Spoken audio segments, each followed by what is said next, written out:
upper diastema, as we can see spaces between the lateral incisor and the canines, between the upper centrals and between the upper laterals and upper right and left canines. Let's take a look to the lateral X-ray. We can see an increased curve P, an extreme proclination of the upper incisors, and a very hard to achieve retraction of the upper incisors. Why? Because of the fact that the lower incisors are severely extruded, and this is a consequence of the very deep curve of P.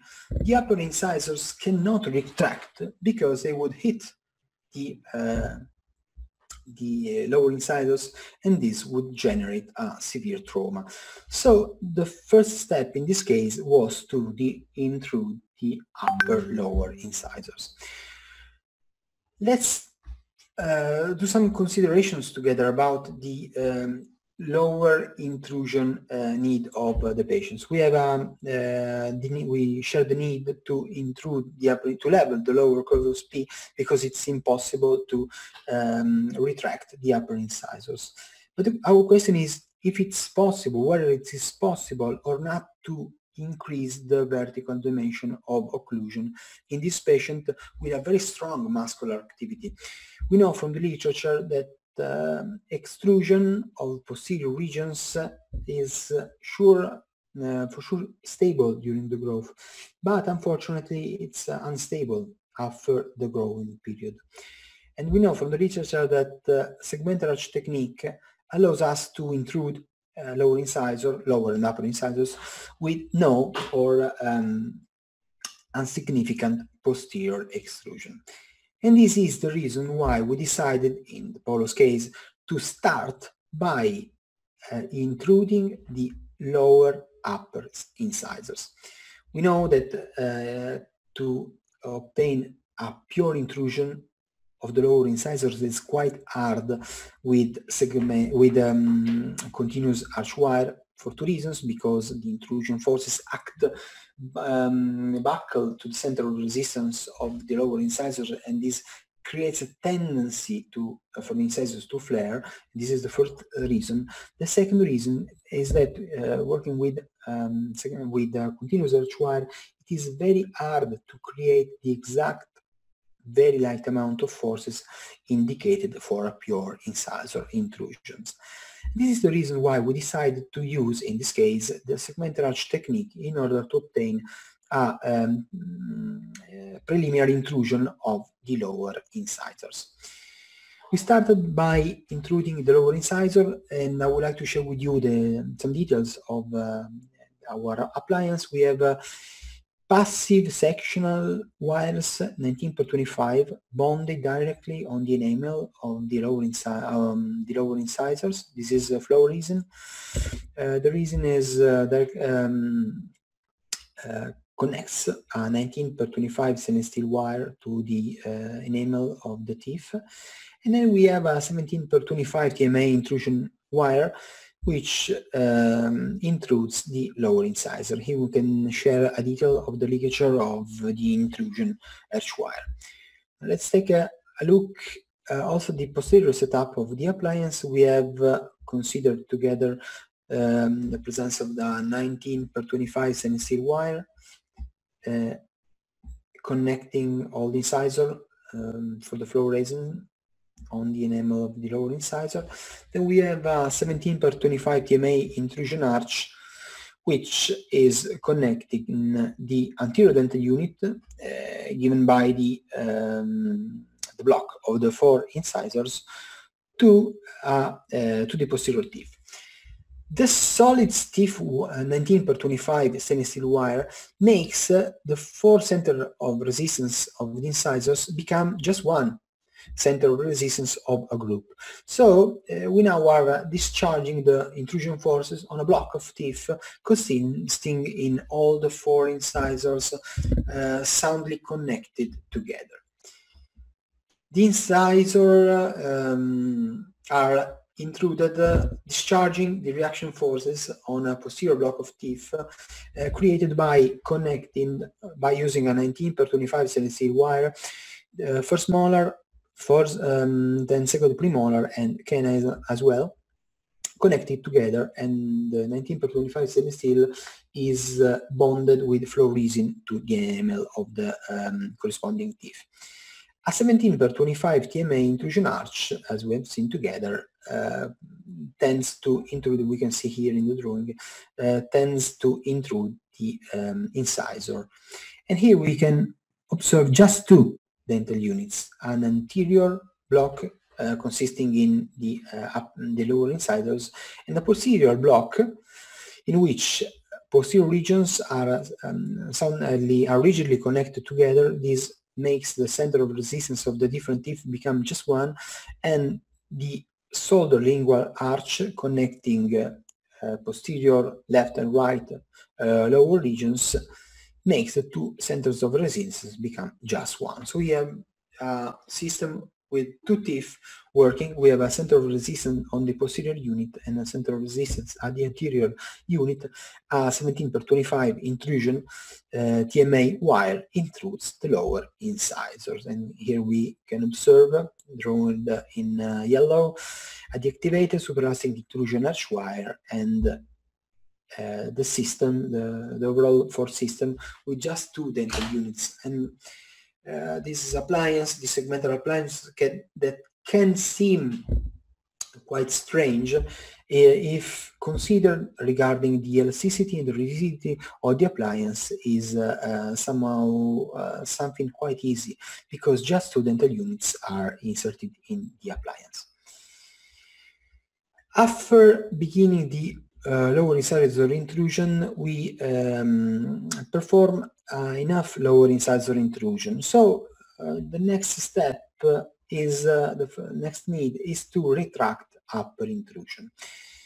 Let's decide together how to make an upper incisor intrusion, and let's think together about what happens if we tried to use, in this case, a class 1 elastic force for retraction.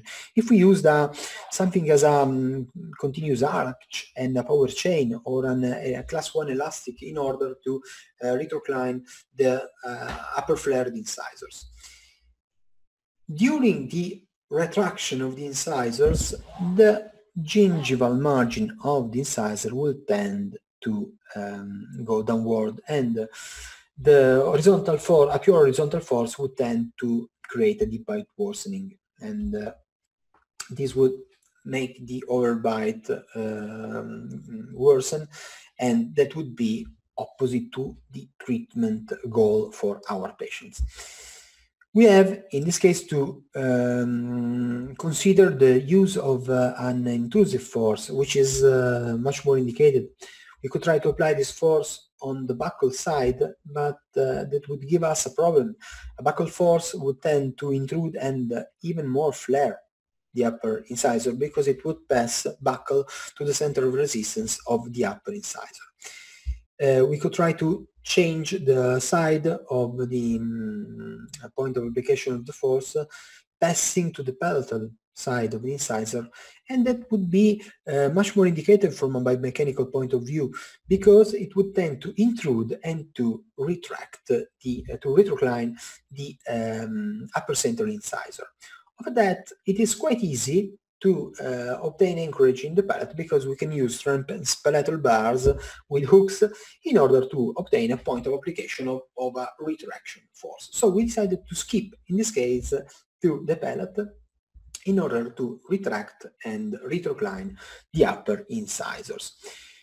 Before going on, I would like to share once more with you the biomechanical scheme, why it's quite dangerous in this case to use an horizontal force, because it would tend to generate a deep bite worsening, and in this case it's quite indicated an intrusive force on the palatal side in order to maintain the good vertical position of the upper incisors.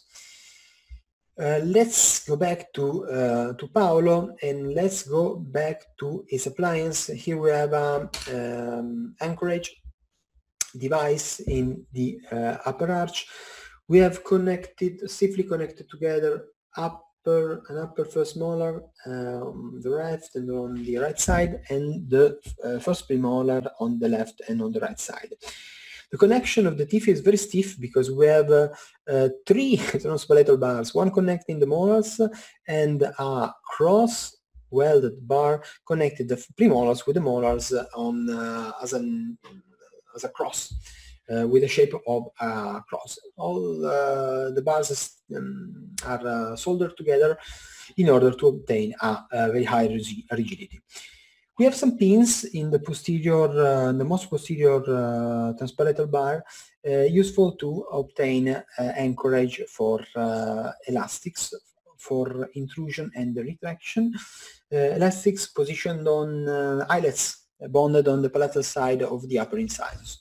So let's start to retrocline the upper incisor, and after a while teeth start retracting, and then we can go for alignment of the anterior segment, being careful not to lose the good spatial orientation as we've seen in the initial part of our meeting together.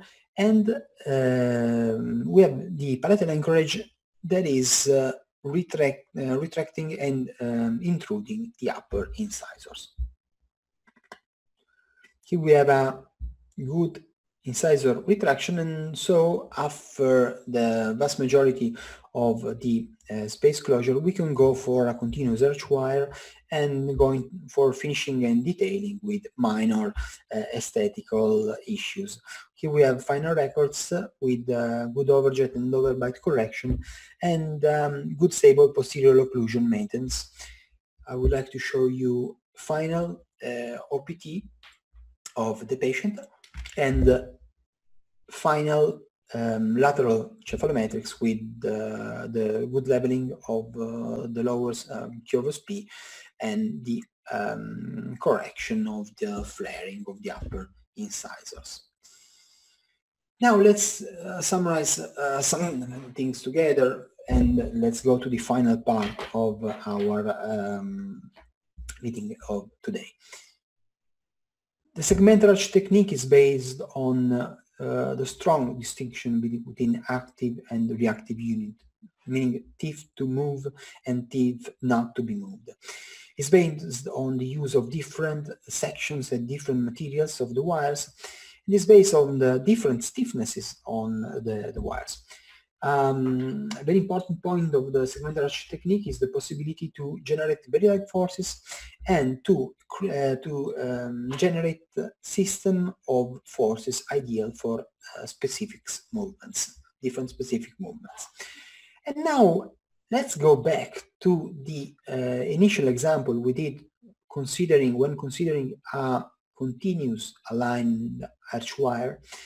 And let's do some consideration about the initial positions of the teeth. We may imagine that there are some teeth in a good initial position, such as the teeth colored in green. We have molars, we have some premolars, some canines, and 2 incisors in a good initial position. So a question could be, do we really need to move them? There are some other teeth that are in a bad position, and these are the teeth colored in red. So we have teeth in a good position, colored in green, and teeth in a bad position, colored in red. A question that we could ask ourselves if it is really necessary to move the teeth in a good initial position, or if it's indicated to move only the teeth in a bad position. Should we decide not to move some teeth, we could decide to share them together with rigid wires. For example, 19/25 running on the incisors in the brackets on the buccal side, and transpalatal arch running on the palatal side of the upper first and the upper first molars. This could create a solidarization, a very rigid unit of the posterior teeth in a bad position. Here in the frontal region we have an incisor that we are supposed to be in a good position, and we might decide not to bond it. So we could even remove the brace on the bracket on this tooth. We could even remove because it's in a good position and we don't need to move it at all. And now let's go back to the example we did at the beginning of the treatment when we considered the palatal displacement of an upper second premolar, which is displaced in a crossbite position in the palate. If we decided to have a selective movement of the premolar in a buccal way, we could consider the choice of the Segmentary Technique. The technique allows us to maintain still, not to move the teeth that are in an initial good position as the first molar and the first upper premolar. In order to prevent any undesired movement of these two teeth in a good position, we could use a stiff sectional wire 19/25, for example, inserted in the braces of the molar and the first premolar. And we might connect the molar to the opposite molar in order to obtain a very stiff, a very sound dental unit. This would allow us not to move the upper molar and the upper first premolar. Regarding the second premolar that needs to go outward, we could apply, by using the Segmentary Technique, the ideal force system that makes the tooth go outward. And this is a single force passing through the center of resistance. And this force can be generated in so many different ways.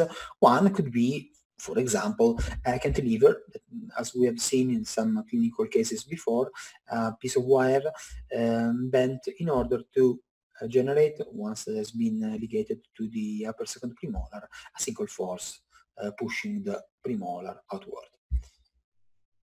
I would like to show you one last case and to summarize all we have shared together. Let me introduce you to Mohamed. He's another patient born in Egypt and now living in Italy. It's a patient that, who lives in Turin, but he was born in Egypt.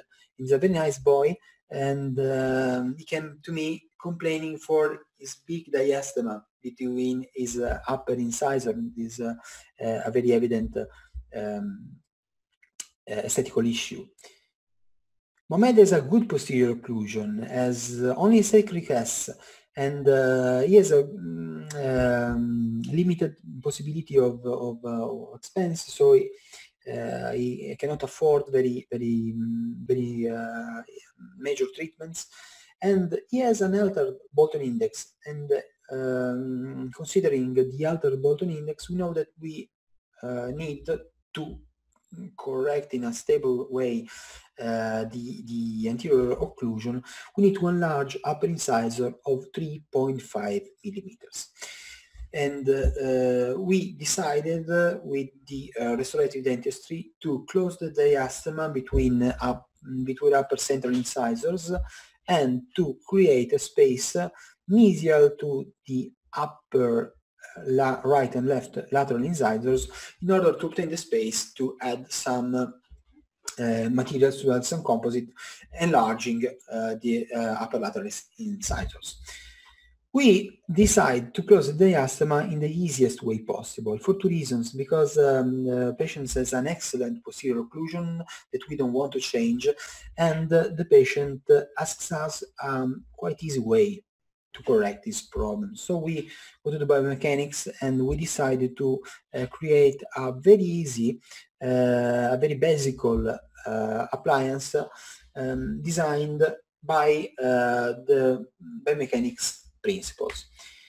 Let's think together about where are the forces needed to close in a bodily way the diastema, the gap between the upper central incisors. We know from the biomechanics that the force required passes through the center of resistance in a frontal way. But we also know from biomechanics that this is that is valid from a frontal point of view. But from a coronal, from an occlusal point of view, it is not possible to apply the force passing through the center of resistance, because the forces cannot be applied inside the tooth itself.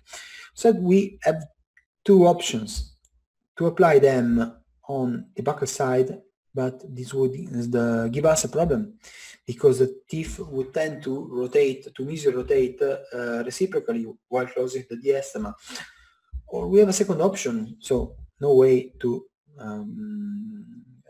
apply the forces from a buccal point of view. We could switch to the palate, skip to the palate, but we would have an opposite problem, because while closing the diastema, the teeth would rotate in a distal way. The solution we decide to use is to apply a force both on the palatal as in the buccal side, creating a so-called double cable mechanics, which means to apply forces on both the sides of a tooth to prevent undesired rotation.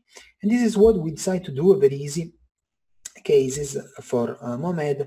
We decided to use a basic Segmentary Technique with a reciprocal anchorage, meaning that both the incisor go together, going to close the diastema. I would like to show you the system, the appliance. Very easy. We have a bracket for upper incisor with a vertical slot underneath the main 22x28 slot, and in the vertical slot we have a power arm that allows us to apply an elastic power chain at the same height of the center of resistance of the upper incisors. We also have a guide wire useful to prevent undesired movement of the incisors, and this is a bigger picture of the appliance. We can see something from the palatal side, because it has been bonded to braces on the palatal side of the upper incisors, whose role is to apply a palatal force. We started in December 2011, and the teeth were in contact in February 2012. And after that, we decided to remove the braces and to ask the restorative dentist to enlarge upper lateral incisors. And this is the final result. I think it's quite easy. It's quite good results. And the initial and the final records. And in the final records, I like to share with you the very nice posterior occlusion, and this was possible because of the fact that the posterior occlusion was not modified at all. This is just natural dentition of the patient. We just moved in an exclusive way upper right and upper central incisor, closing the diastema. No other thing, no other tooth was touched at all. And so this is the very nice natural occlusion of the patient that I personally do not want to change, because I can't do better than this. And this is the case at the beginning of the end of the treatment. Here is a follow-up from May 2013. And now we can go on the very final part of our Zoom meeting together, talking about very fast about the tools of the Segmentary Technique, which are wires with different stiffness, wires and long sticks, and springs of different kinds, cantilevers, which can be used to generate forces and moments in a very different way, loops, bendings done in different way, elastics used to selectively move the teeth, power arms, very useful to apply force the closest possible to the center of resistance of the teeth to obtain a bodily movement, and then transpalatal bars, lingual arches, very useful to apply to increase our anchorage. And so let's go to the flow chart of TAF in Segmentary Technique. That is quite different from straight wire approach. The first question we ask ourselves when we do some segmentary technique is, which movement do we want to perform? The second question is, which is the proper force system we want to able to obtain that specific movement we want to obtain.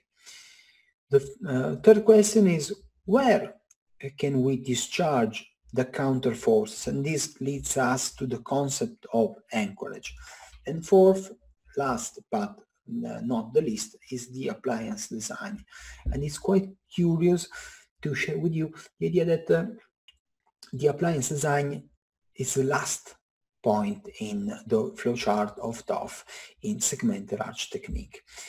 And so we go to the conclusion. For sure, the vast majority of our patients can be treated with conventional approach with statewide technique, removable appliances and clear aligners and so on.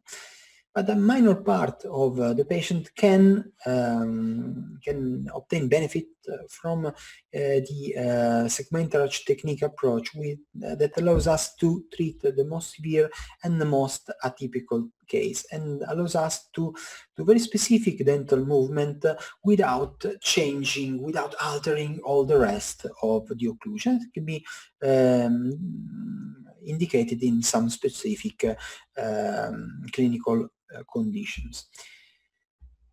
The segmental arch technique has for sure a problem, the long curve of learning, because at the beginning it is quite hard to start with segmental arch technique cases, and the beginning is very slow. It is necessary to refresh, to brush up, to sometimes study some biomechanics, some basic biomechanics, but then there is a steep acceleration, results arrive in a very, very fast way, and then we go to a proficiency and then a plateau, and at that point we are able to do segmental arch technique cases. But the risk is to stop ourselves at the initial part of the slope when we see that we obtain results in a relatively slow manner, because studying biomechanics can be quite difficult. But if we do not surrender and we hold on, we can go to the steeper acceleration and we can learn biomechanics. Should you need to study some biomechanics, I would like to invite you to consider the Italian Society of Orthodontics and Segmental Arch Technique, which is called SIBOS. We are an Italian society with international membership possibility, and we give biomechanics courses and segmental arch technique courses, even theoretical and practical.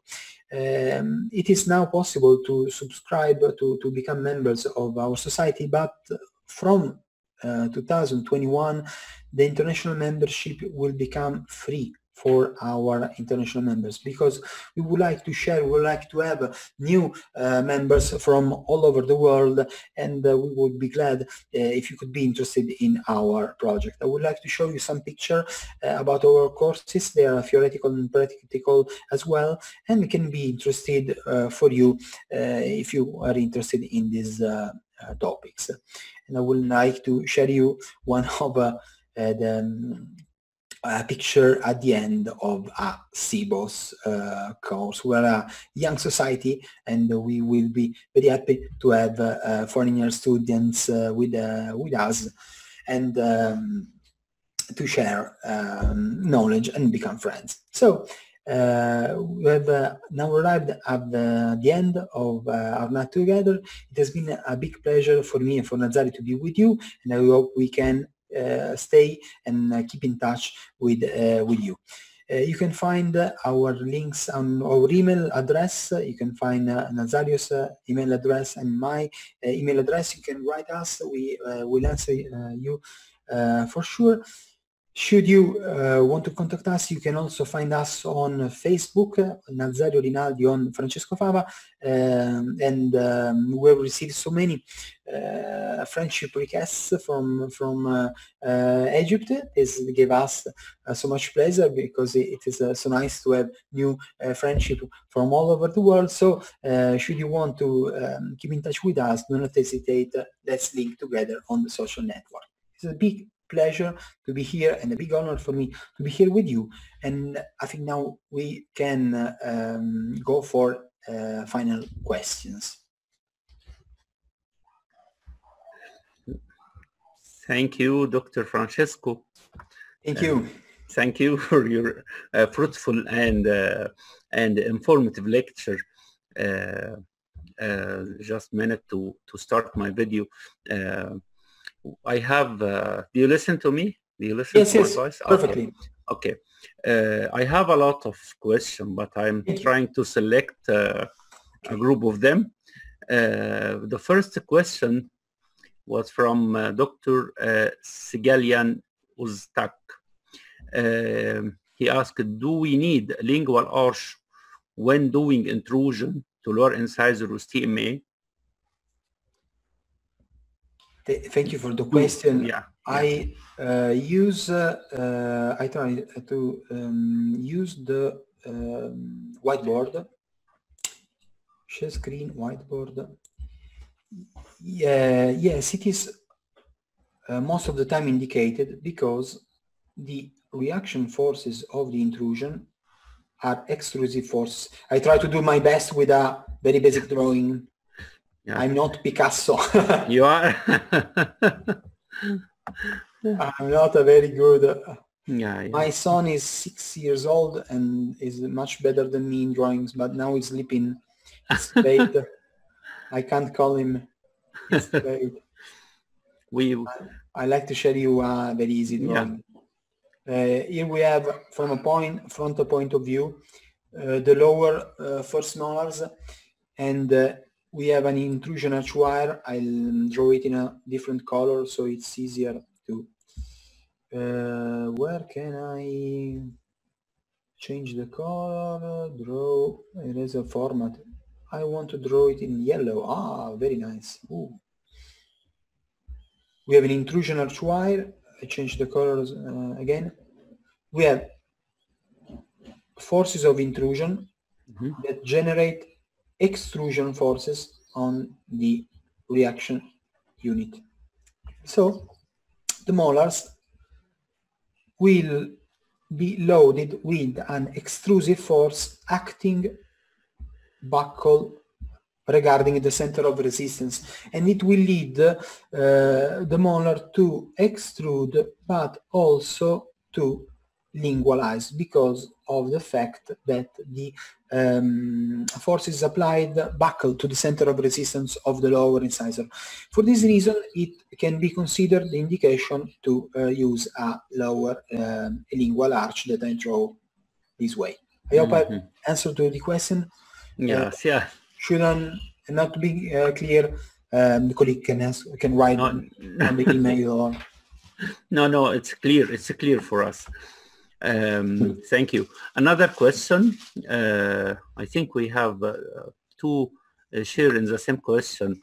The first is from someone. He did not mention his name. He asked you, in the last case, the force of intrusion for the lower incisor.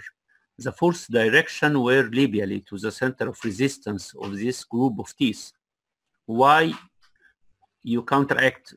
No, I think he asked what, how you can counteract the flaring during intrusion of the entire incisors. Thank you for the question. I go back to the presentation, so I can. In this case, I had two possibilities to new share. Let's do one share. Okay. In this case, I had to decide where to bond the incisor unit, and I decided to go buccal to the lower segment because I think that the case of the question is this one. Okay.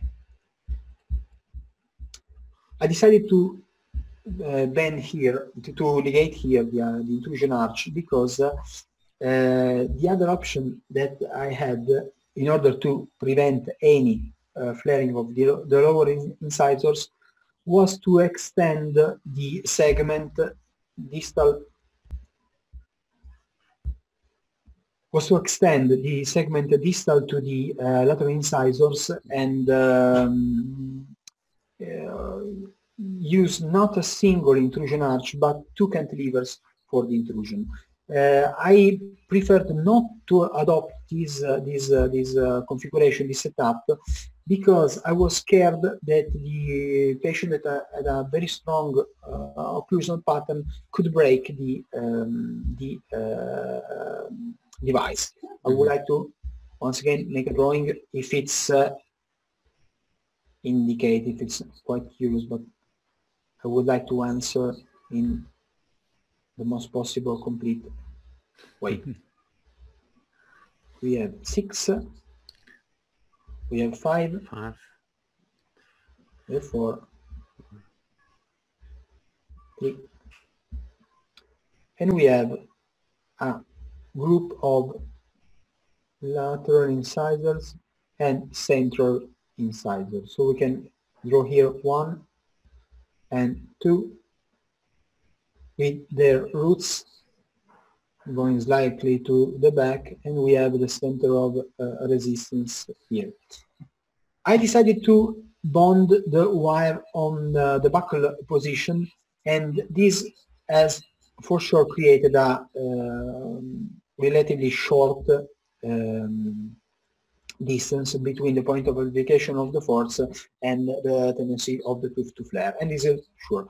The other option was to bend the wire in along the projection of the center of resistance, but I was scared that this would could create some problems of integrity of the appliance. I want to share one last thing about this question. Is I think I did in this case. I ligated. I think that we can share together. That could be interesting for the colleague. I made a stainless steel ligation. I hope it is possible to see here, or just look into for the image in which you can see here. You can see a metal ligation used to try to prevent a flaring of the lower incisor. That was a trial in order to a way to prevent an excessive extrusion of the lower incisors. I want to share one last picture. This is the initial position of the beginning of the incisor. I considered as acceptable a slight proclination that could help me in leveling the lower corpus, but the question is very good. Okay, thank you. Another question, Dr. Francesco, from Dr. Tabarak. He asked, what about patient aesthetic consideration in presence of many anterior metallic wires? Sorry? What about patient aesthetic consideration in presence of many anterior metallic wires? In which case? I think that the question is general. It means the acceptance, l'accettazione del paziente di avere tutti questi fili metallici. It can be a problem when if patient requires no braces at all. Segmentary technique has a big advantage in respect to other possibilities, and it's very fast, gives very quick results, and it gives us some advantages. When considering the importance of the reducing the the aesthetical impact, we can go for aesthetical braces, or maybe we can try to go to the lingual side of the appliance, and that can be an option. But if the patient does not accept any metal in his front side, it can sometimes be a problem, of course. Thank you. Hi, Dr. Naser. How are you? Another question also from Dr. Muhammad Tawfiq. In Paulo case, how can we control the proclination of lower incisor which are accompanied with intrusion using segmented arch? I think you already answered this question. Yeah, you already answered this. Another question from Hassan Agbinar. Do you use TBA, transpalatal arch, and segmented arch technique in most cases? Would you recommend using mini screw instead of transpalatal arch? While doing the question is referred while doing segmental arch technique. No, he asked in this technique, in segmented arch technique. Yes. Do you use transpalatal arch in most cases? Yes, we yes. Do. He asked, would you recommend using mini screw instead of as an alternative to transpalatal arch? Yes, it can be considered an option. I think that we need to consider the fact that we need to insert the mini screw, so we need anesthesia and things like that, and we risk to lose the mini screw. We know from literature that about one screw on 5 tends to become loose, and this can reduce the reliability of this option. But in many clinical cases, or in mutilated occlusion with many loss of many teeth, mini screws can be an excellent option. Thank you. Another question from Dr. El Hassanin. He asked, why use dental anchorage from opposite side and not using indirect anchorage by mini screw? We use dental anchorage from opposite side, the other side, side. In which case? Yeah, I think in most cases you insist to adjust the occlusion in post side, because you consider the occlusion is very important. Not to disturb it during the treatment. I think that maybe the question could be regarding this case. Maybe, and I think also in other cases. I think he considers the uses of transpalatal arch, meaning you depend not only on the side of movement, but also you take anchorage from the other unit in other side. By using the transpalatal arch, you connect the post segment and make the center of resistance in the middle of the arch as one unit from the opposite side, right? Yes. Yes. Okay. Another question from Dr. Zaghloul. He asks, thank you for amazing webinar. He said, according to Nanda, the center of resistance of maxillary incisor during intrusion, it's located just distal to root of upper lateral incisor, right? This is his question, but no question. another but this is good knowledge. Thank you for Dr. Zaghloul for this information. Dr. Dina asked, said, thank you so much for this informative webinar and excellent presentation. I agree with her. It's an excellent presentation. She have 2 questions. First one, for the Francesco patients, could we put buttons on 14 and 15 and 16 with very light power chain buccally and palatally to rotate both? I think she said if he puts the button palatally and buccally and use power chain in alternative manners to rotate them. Is it right? I think this is her question. It could be an option to rotate the upper first. That could be an option. Yeah, I think yes. Thank you. Another question also from the second question from Dr. Dina. Do we must always put lingual arch or TBA arch in segmented arch technique? I think you already answered this question. Yes, it's Bible. Thank you. Dr. Fadi Fahim, he asked, what is the material and wire size of TBA and lingual arch, of transpalatal arch and lingual arch? What is the material and wire size? Thank you for the question. Yeah. There are two main options. The first option is the 0.36 stainless steel, which is very stiff. 0.6? 0.036. 0.026. Yes. Write it down. Yeah. Okay. Here it is. 0.036. For 0.036. For the transpalatal? For the transpalatal bar. Yeah. It's 0.9 millimeters. Yeah. And it's very stiff and allows us to create a good anchorage because it's very stiff. Nice. Or we can choose TMA, which is much more elastic and it's very useful to move the teeth. So the guideline is when we want to create anchorage, we need the stiffness. So stainless steel is the best material. If we want to do some movements, today we have just talked about the passive use of the transpalatal arch and bars.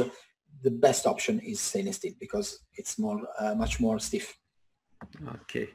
Another question from Dr. Mahmoud Fathi.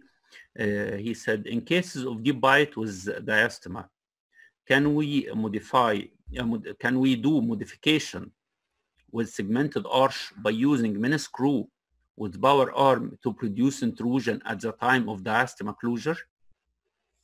In the case of the first case or the last case? No, he considered a case of medium diastema with extrusion of the upper incisor, and he wanted to intrude them during a closure of space. He asked, is it possible to use mini screw with segmented arch with power arm to intrude during the closure of space? I think so. I think that a point to be considered can be the incisor proclination. Yes. Because I think that it's important to consider the possibility of proclination of flaring of incisor. Yes. Due to the mini screw is buckled to the center of resistance. So there is the possibility that the force acts buckled to the center of resistance, and the incisor could go procline, could flare. Yes. Thank you. Another question from Dr. Dario Ribek. How to upright lower molar without extrusion, with intrusion only? This is a different topic from this topic, and we could discuss about lines of action of forces and TATs, and or even statically indetermined appliances such as alpha beta systems, but could be another topic than today. But a good way to maintain vertical position of the molar while doing while performing an uprighting can be using the mini screw very low in order to prevent the extrusion of the molar. I would like to make a drawing. Very high position of the button, very low position of the screw. So force is intrusive and acts far from the center of resistance. So while the tooth uprights, it tends to intrude. Or another option is loops with vertical control of the position of the tooth. Thank you. Thank you. Another question from Dr. Brow Shabbook asks, can we use a continuous arch with intrusive arch wire on the lower? What is the difference with the segmented arch? Is it clear, my question? The question yes. is clear? Yeah. A counterposition between a continuous arch wire and segmented arch technique. Yes, yes. Continuous arch wire tends to level the curvus P by intruding and flaring the incisors. We have the incisor region.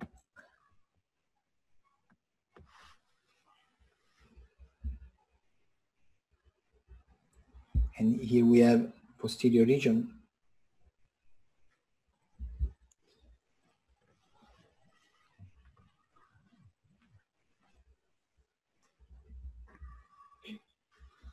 We have an intrusive forces of the posterior regions and incisor regions, and extrusion of the intermediate premolar and canine region. Mm-hmm. This generates one main effect, that is the extrusion of the posterior lateral segments, which tends to raise the DVO, the vertical dimension of occlusion, vertical dimension of occlusion. But we know from literature that in the adult patient this is not stable. Extrusion of the lateral posterior segments, it is not stable. Then we have a second problem, which is the intrusion with a force buckle regarding center of resistance, and this leads to an intrusion with a flaring. This is impossible to, very hard to prevent. So lower incisor tends to flare. Then the forces of a superelastic wire, even the lightest force, are exceeding the forces required for an incisor intrusion. We know that to intrude an incisor we need very gentle forces, about 10 to 15 grams. And we know from the literature that even the lightest superelastic wire generates 25 grams. So this is too much to intrude in a bodily way a lower incisor. So this generates a problem that it's not possible to purely intrude lower incisors, and it is not possible to prevent an extrusion of the lateral segments, and this is not stable in the adult patient. Yes. I think the question was directed to use this continuous arch for all arch with the intrusive arch mechanic, instead of using a segment for the lower incisor only with the intrusive arch mechanics. I think this is the question. And you mentioned by the continuous arch will increase the vertical dimension at the posterior segment, especially at the area of premolar. But concerning the area of lower incisor, you control the movement, the labial movement, or the flaring of lower incisor by tying the lower incisor segment wire with the lingual arch. This is right? In segmental arch technique? Yes. You prevent the flaring by incisors of incisor by tying them to the lingual arch.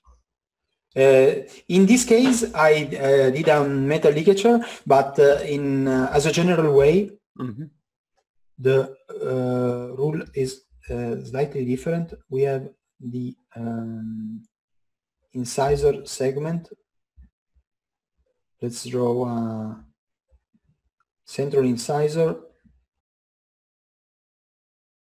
lateral proclination depends on the force line of action. If the force, as in this case that we share together, passes buccal to the center of resistance, we will intrude and will determine a proclination. If the force passes through, exactly through the center of resistance, we will intrude without reclination.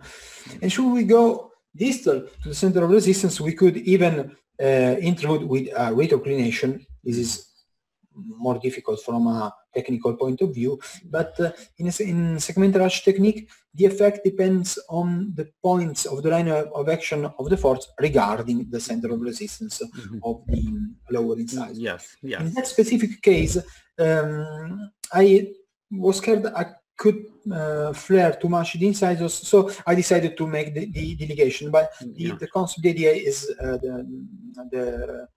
the point of the line of the force in respect to the center of resistance. Right. Thank you. Another question. Thank you for your interpretation. Another question from Dr. Burko Bavoso. Sorry for difficulties in the name because it's an Italian name. I have a lot of friends from Italy, but I can said her name without difficulty. Very strange. I have one is Massimo. Massimo is one of my friend from Rome. But Massimo is the easiest name for me. Dr. Borko asked the other option treatment for closing the diastema. Other option treatment for closing diastema in Muhammad, in the case of Muhammad. Other option treatment for closing the diastema. Do you have other option to close the diastema in case of Muhammad? Yes, I think we could go purely on the lingual side. I think that could be an option. Another option could be clear aligners. We could use clear aligners with vertical attachment, 4 millimeters, 5 millimeters, in order to control the root position. But this was not possible for budget reasons from the patient.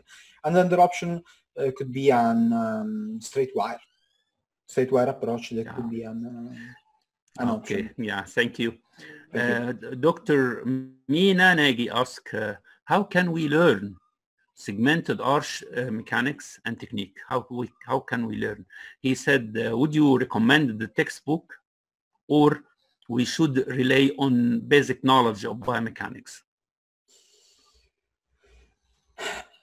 Unfortunately, the road to the biomechanics is quite long. It's quite complicated, yes. It's quite complicated because basics are in biomechanics principles. So a good book in biomechanics is necessary to learn the biomechanics fundamentals. Then the applications are a matter of experience, and I think that sharing the knowledge with other colleagues can be the best choice to compare different point of views. Tonight, Naser and me have shared some cases, some ideas.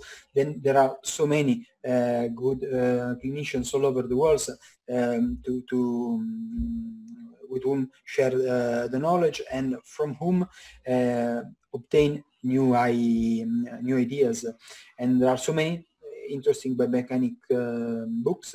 For example, I've heard Professor Nanda, but there are so many, Professor Fiorelli, Professor Choi, so many interesting books, and this can be a start for the biomechanical knowledge. And then the segmental arch technique is not a real book, but is just an application of the biomechanical principles. I think, Nazario, do you agree with me, or do you want to add something? Yes. Nazario, okay. I totally agree. You agree with me? Thank you. We later on we will ask you to listen in your email a list of book concerning the biomechanics. Okay. We will answer in. Thank you. Dr. Amri Mbabi asked how to activate a transpalatal arch for molar derotation and expansion. Okay.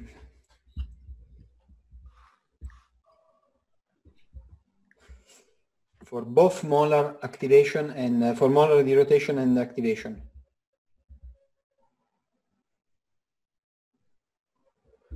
A good option can be create a passive transpalatal bar. I want to draw it in blue, this nice blue. Yes, yes. You are clever in drawing. So here we have our transpalatal bar, and we can adapt it perfectly passive. And then we can take it out from the patient's mouth and put it on a piece of paper, and then take a pencil and draw a little bar close to the terminal of the transpalatal bar. Then we can insert and activate the transpalatal bar for derotation by activating the two terminals and checking on the paper that the angles are exactly the same. So the angle of left and angle of right are exactly the same. This is a quite easy way to check the transpalatal bar activation. This is a first idea. And then, as the colleague said, it is indicated to insert some expansion force, but it's quite easy to do. So the molar will tend to derotate and to go in a backward direction. Yes. Okay, thank you. Another question from Dr. Ezu. He asked, in case where you intrude 11 and tipped it mesially, it was also positioned buccally. With your technique, how could you move it palatally too? Thank you for your question. The colleague is extremely skilled because he focused the point not that easy to see. Thank you for your question, because it allows us to go in a deeper consideration in this case, to go into deep. In this particular case, the tooth was quite proclined, and we were able to reach from a lateral point of view the center of resistance, because the cantilever had a inward bending, and it's not easy to see from this perspective, but I want to help myself with a drawing. I have a picture somewhere in my computer, but I don't want to steal all of your time. I want to draw this fantastic pink tooth with the center of resistance. In this particular case, we have a gap between diastema between the incisors, and this allowed us to bend the wire so to obtain a position of the wire passing through the center of resistance. And this allowed us not to procline the tooth, to intrude it without flaring even more. Should we retract the tooth? An option could be, for example, using a second cantilever starting from the cannon, retracting the incisor. That could be an option, or we could go from the lingual side, because if we intrude it from the palatal side, we would have an intrusion with retroclination.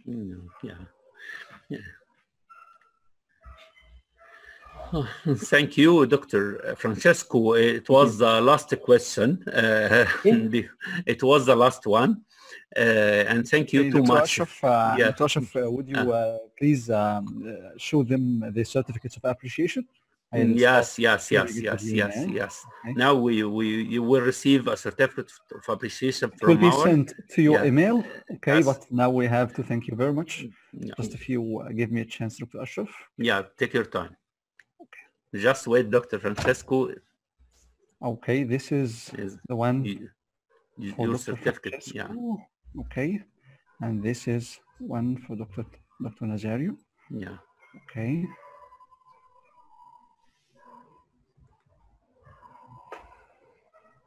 Yeah.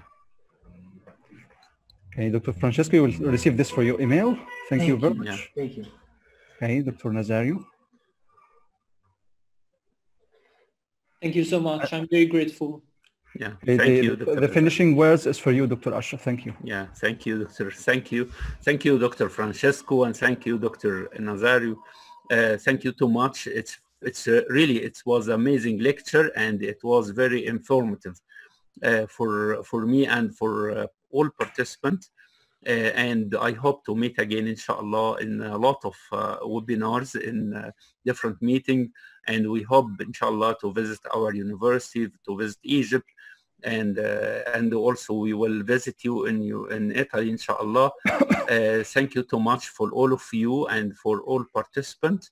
And now everyone, if you have a last call from Dr. Francesco before leaving this webinar. Thank you. It has been a big pleasure and a big honor for me. Yeah, thank you. And hope to see you soon. Inshallah. Thank you. Yeah, Inshallah. thank you. Inshallah. Thank you too much. Thank you. Really, I would like to thank you. And it's honor to listen